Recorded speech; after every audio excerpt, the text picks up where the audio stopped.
আসসালামু আলাইকুম রহমতুল্লাহ। ওয়ালাইকুম আসসালাম ওয়া রাহমাতুল্লাহ। কেমন আছো তুমি? আলহামদুলিল্লাহ, খুব ভালো আছি। তোমার নাম কি?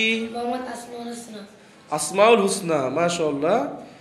তো আজকে আমরা হ্যাভ এবং হ্যাজের ব্যবহার শিখব, বুঝতে পেরেছো?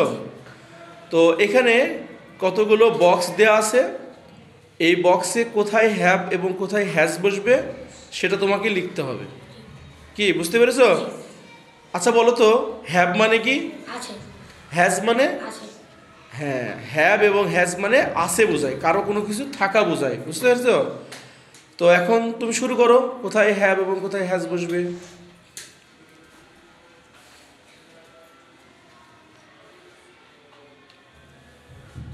I have a garden.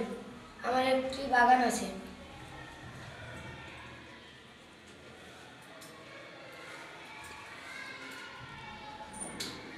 You have a chair.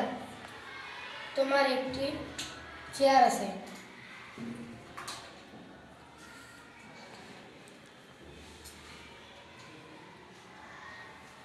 He has a sister. তার একটি বোন আছে।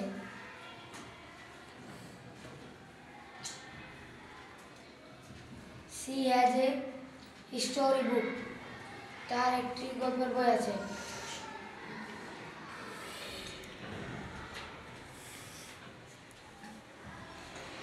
They have a farm. তাদের একটি খামার আছে। মাশাআল্লাহ, অনেক সুন্দর হয়েছে। তো হ্যাভ এবং হ্যাজের ব্যবহার বুঝতে পেরেছো? কোথায় হ্যাভ এবং কোথায় হ্যাজ বসে।